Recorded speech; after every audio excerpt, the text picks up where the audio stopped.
Da igreja, Pai do Senhor Jesus. Saudações ao pastor Carlos, a todo o santo ministério e a maneira como os irmãos nos acolhem aqui esta noite.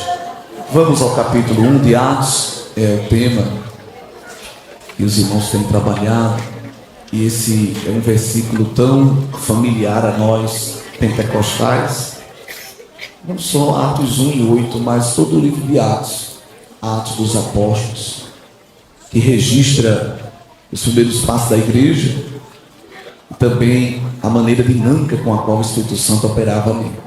Nós, nesta noite, estamos vendo o agir do Espírito Santo através desta alegria, através da manifestação dos dons espirituais, através da variedade de ministérios, de serviços que são operados.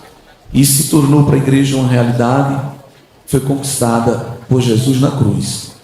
E evidentemente que o livro de Atos serve como exemplo de como deve ser uma igreja em relação ao Espírito Santo de Deus. Jesus, ele não deixou orientações nas Escrituras em relação, por exemplo, à disposição dos bancos, a quantidade de luz, não é? Se o banco do púlpito é de lado ou é de frente. E são detalhes que a gente escolhe de acordo com a nossa realidade local. Não é? Agora, há uma identidade, um perfil identitário que o Senhor quer para toda igreja, toda e qualquer igreja, independente da região, independente do tempo onde ela está inserida. E esse perfil identitário está revelado aqui no livro de Atos, principalmente. Há um texto muito conhecido, que é o do capítulo 2, do versículo 42 até os versículos seguintes, onde nós temos ali pelo menos 10 características da igreja primitiva, a igreja do primeiro século, a igreja nascente, e aquele perfil ele serve para nós ainda hoje. E a principal característica que o Senhor quer encontrar na igreja, eu sei que os irmãos já conhecem isso bem, só vai relembrar aqui algumas coisas essa noite, dentro da palavra, é que a igreja ela tenha a presença do Espírito Santo de maneira marcante no meio dela. O Senhor não quer que o Espírito Santo seja um visitante, nem um convidado de honra. O Espírito Santo, ele deve habitar em nosso meio.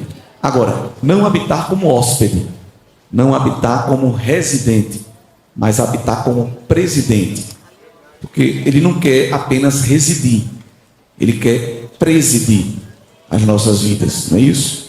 Ele não vem apenas para preencher um espaço e complementar a identidade.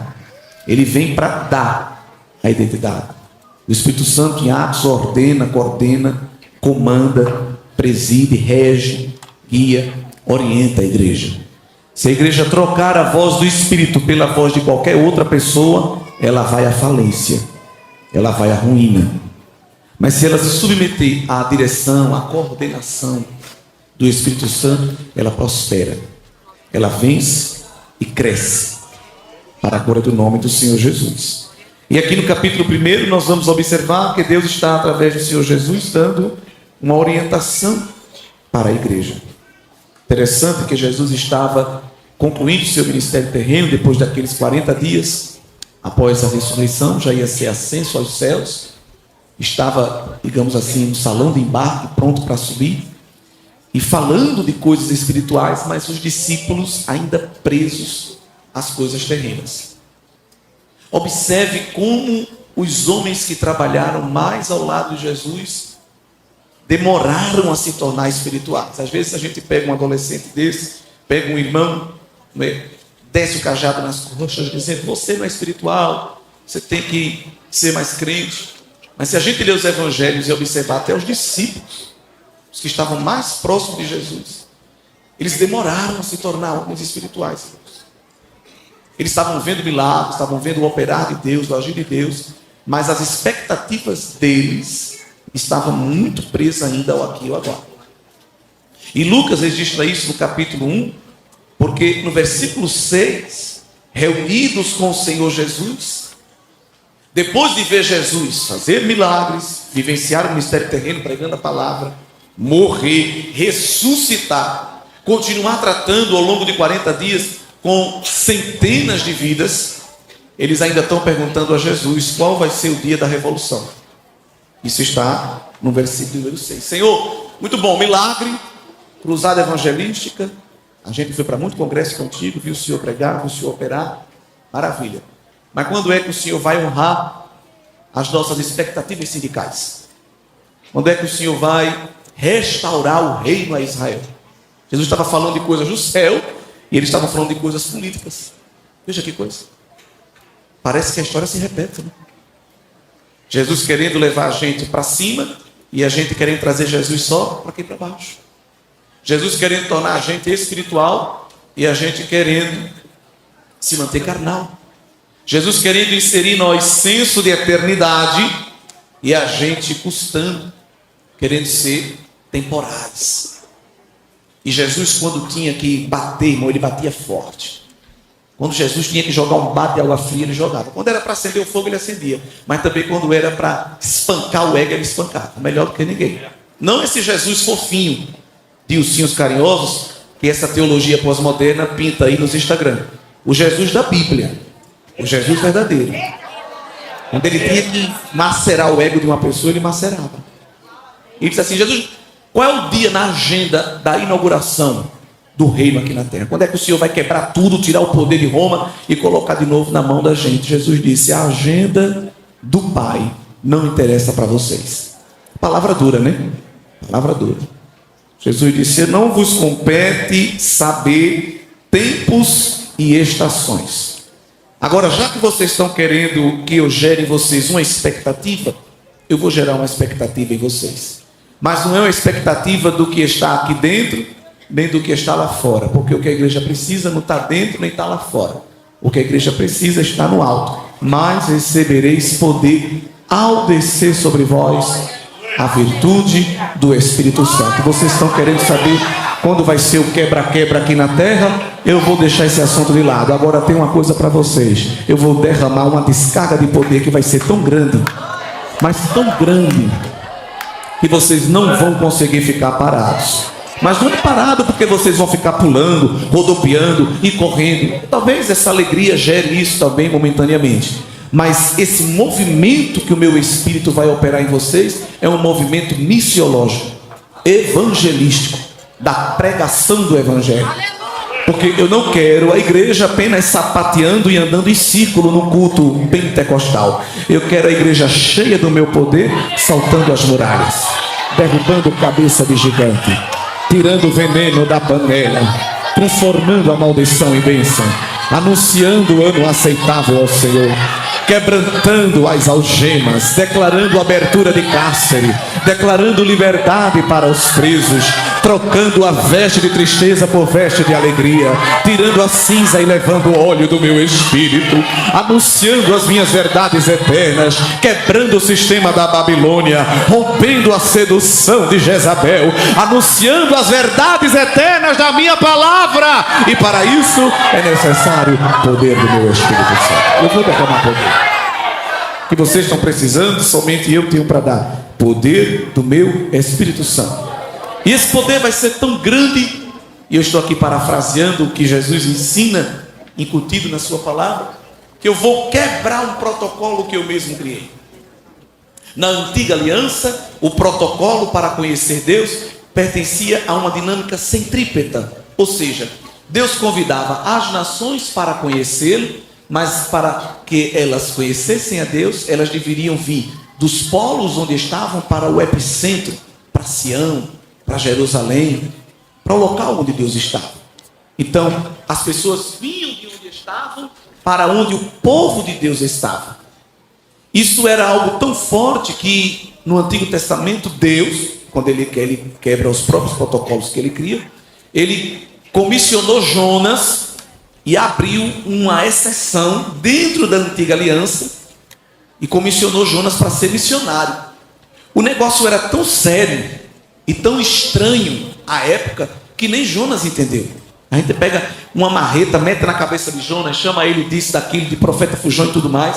Mas Jonas aprendeu na escola dominical, no culto de doutrina, no seminário teológico, que quem quisesse conhecer a Deus, que viesse aonde Deus estava. Aí no belo dia Deus chega para Júnior e diz: Jonas, eu vou dar uma volta contigo na terra e vou me fazer conhecido. Jonas disse: não, nada disso. E outra coisa, para quem é que o senhor quer me enviar? Para o Ninivita. Está repreendido, está amarrado. Ninivita? Eu evangelizar para Ninivita? Aquele povo merece a morte. Tá tudo, vai dar certo o negócio, não, senão. Deus estava querendo quebrar um protocolo que ele mesmo criou. Jonas ainda não estava entendendo, mas ele estava sendo privilegiado. Estava sendo o primeiro missionário de Deus na terra, não é? Apontando para uma realidade que Deus ia outorgar na nova aliança à igreja. Na nova aliança, Deus quebra esse protocolo através do Filho Jesus. Ao invés agora da dinâmica ser centrípeta, ao invés dos povos virem até o povo de Deus para conhecer Deus, Jesus agora, ele troca a engrenagem. A aceleração agora é centrífuga. É o povo de Deus que sai do centro para os arredores, para os polos, para fazer Deus conhecido às nações através do Evangelho. Só que a gente dá glória a Deus, aleluia, acha bonito isso agora, mas isso envolve uma aceleração, porque o povo estava na inércia, o povo estava na zona de conforto, o povo estava em repouso. Isso é física. Você estuda isso na escola. Eu espero que estude com essas ideologias. É capaz de hoje em dia nem ter tempo de dar aula mais de física. Mas um corpo em repouso tende a ficar em repouso. É inércia. É uma lei que o próprio Deus criou. Por isso tem que ter uma aceleração, tem que ter uma força diferente para tirar da inércia. A igreja estava na inércia. Era muito culto, era muito congresso, era muita conferência, era muito workshop, chá da tarde, tarde do milagre, noite da revelação, madrugada do mistério, tempo central e tudo mais, aquela coisa maravilhosa. E Jesus diz: eu não quero vocês aqui não, se encontrando de culto em culto, de festa em festa. E eu não sei se os irmãos aceitam a palavra que o Espírito de Deus colocou no meu coração, mas aceitando ou não, eu vou falar. Eu não sou pregador itinerante, eu sou pastor de igreja, eu tenho compromisso com a palavra. Eu sei como é a igreja. Aonde é a festa hoje? É na congregação A. E amanhã é na congregação B. E ficava assim de festa em festa, de conferência em conferência. E qual é o dia que vocês calçam a sandália do evangelho e vai para os becos, para as valadas, para as vielas, para pregar esta alegria, este poder que receberam na festa e levar para quem está morrendo? Eu estou enchendo vocês de vida para vocês levarem vida para quem está morrendo, mas vocês não querem sair da zona de conforto. Por quê? Você pode ir para a evangelização? Posso não, porque hoje tem workshop de missão. Ah, tá bom, vai aprender a fazer missão. E amanhã você pode evangelizar? Não, amanhã é a palestra sobre evangelismo. Bom, tudo bem, tem que se preparar, né? Então, depois de 3 dias, meu filho, você pode. Não, aí é o dia da oração para receber poder para evangelizar. Certo, já recebeu poder, já viu os slides, já estudou os gráficos, já decorou os índices. Mas qual é o dia que vai colocar em prática a igreja? Qual é o dia? Qual é o dia? Pula aqui, rodopia, sapateia, só falta estourar o fogo. Mas qual é o dia que vai pegar esta bomba de poder e vai compartilhar com quem está morrendo lá fora? Qual é o dia? A igreja, ela custa a sair da zona de inércia. Ela custa. É por isso que o Senhor vai providenciar uma aceleração do céu, um empurrão do céu, um pontapé inicial, um chacoalhar de Deus. O quebra-quebra de Deus. Os discípulos queriam o quebra-quebra sindical. Jesus disse: eu vou trazer o quebra-quebra celestial. Vocês estão querendo revolução de partido político. Eu vou trazer a revolução do partido alto. Eu vou quebrar vocês por dentro e por fora. Eu vou transformar a estrutura de vocês. Vocês vão ficar tão cheios, versículo 8, que vão ser minhas testemunhas em Jerusalém. Vamos começar no tempo central, no epicentro, na congregação, onde vocês já estão acostumados, mas vai ser tanto poder que vocês não vão conseguir ficar parados, e vocês vão para a Judéia. Judéia é deserto, ninguém quer ir para deserto, mas cheio de poder de Deus a gente vai. O poder vai ser tão grande que vocês vão até para Samaria, terra que vocês têm nojo, gente que vocês desprezam, mas quando o meu poder chega, preconceito, nojo, desprezo étnico, racial se desfaz. Então vocês vão para a terra que vocês nem gostam. Porque Jesus não está esperando a gente ir para onde a gente gosta. A gente tem que ir para onde Ele gosta que a gente vai. E vai ser tanto poder, vai ser tanta glória. Preste atenção, porque eu sou pentecostal, irmão. Desde os 12 anos de idade, Jesus me batizou com o Espírito Santo. Eu nem sabia o que era. Eu era batista tradicional. Fui a um culto na Assembleia de Deus que abriu lá em frente à minha casa. Cada agora que dava eu tomava um susto, eu não estava acostumado. Mas, sem nem saber o que era batismo com o Espírito Santo, no final da mensagem o presbítero disse: vem aqui na frente, quem quer receber cura. Eu estava enfermo no dia.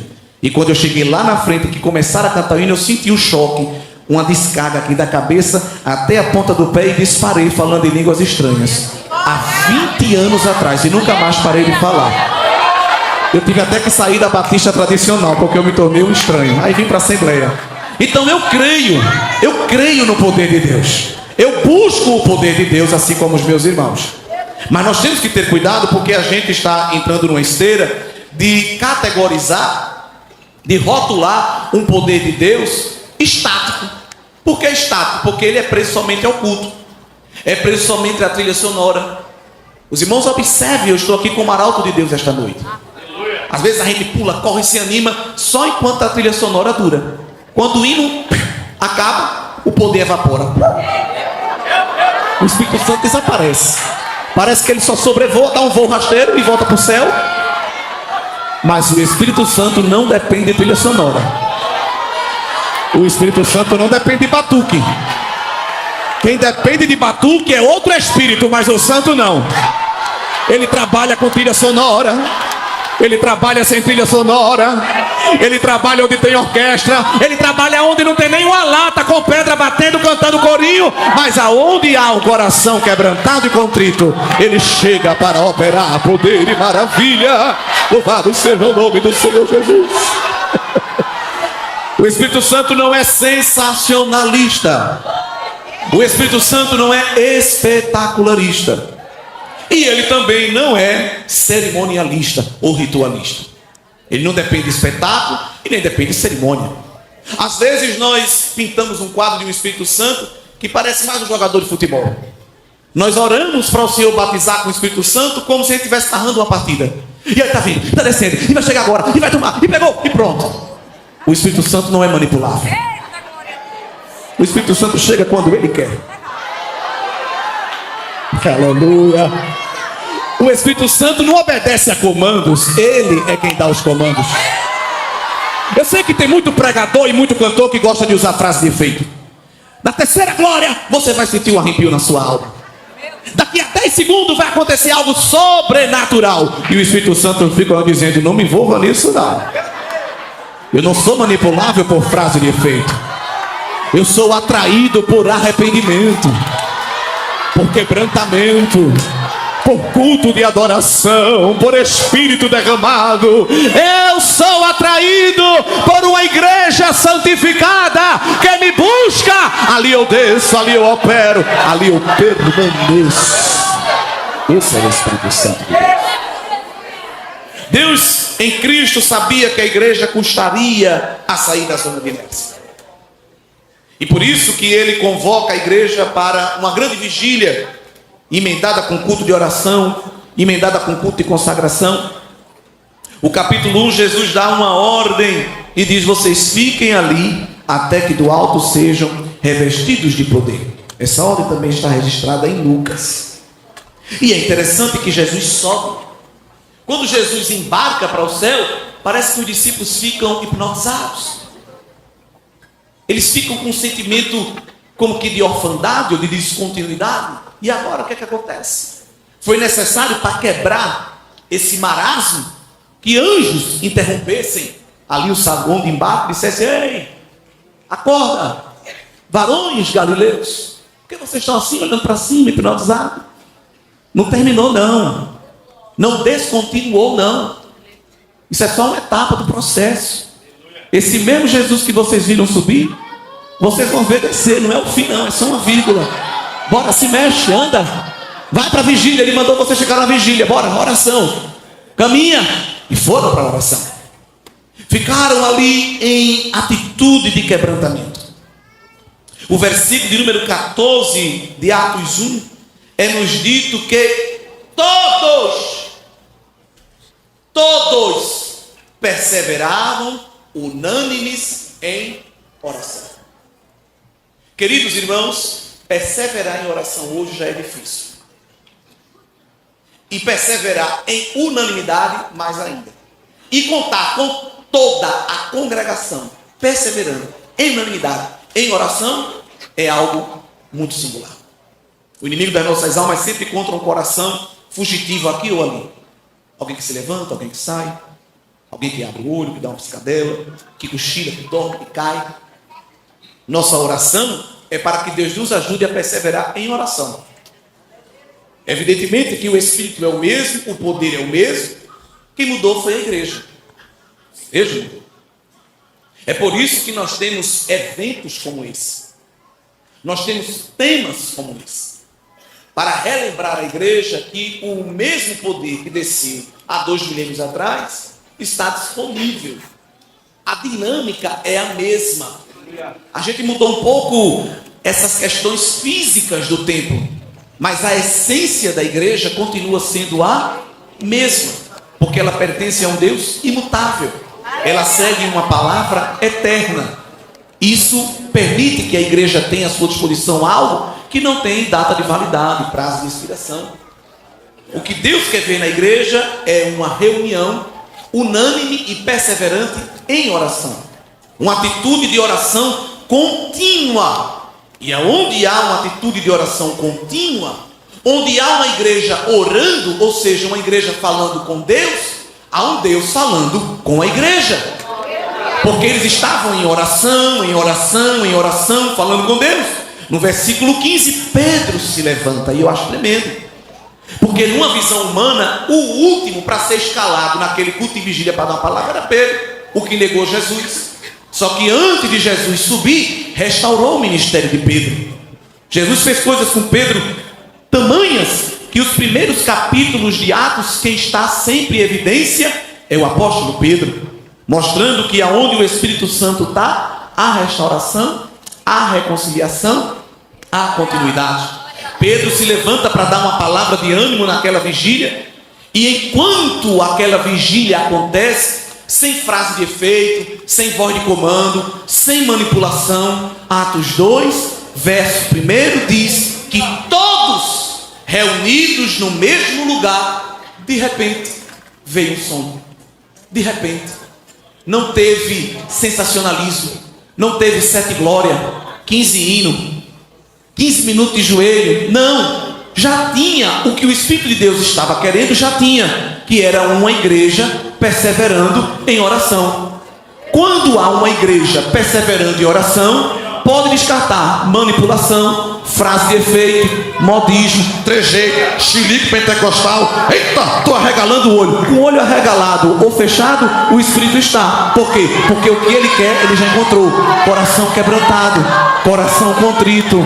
Então, o avivamento não se torna um evento, se torna um estilo de vida, não é? Daqui a 3 segundos vai descer o Espírito. Não, eu não vou vir fazer uma visita, eu já estou. Eu fui derramado para a minha igreja, habito na minha igreja, presido a minha igreja para a glória de Deus Pai. De repente veio do céu este som e tomou a casa, tomou todos que estavam reunidos. Foi uma glória de Deus tão grande que muitas pessoas que nunca tinham visto aqui disseram: tão bêbados, tão drogados, tão alucinados. E foi necessário o apóstolo Pedro aproveitar aquela oportunidade para dar razão da sua fé.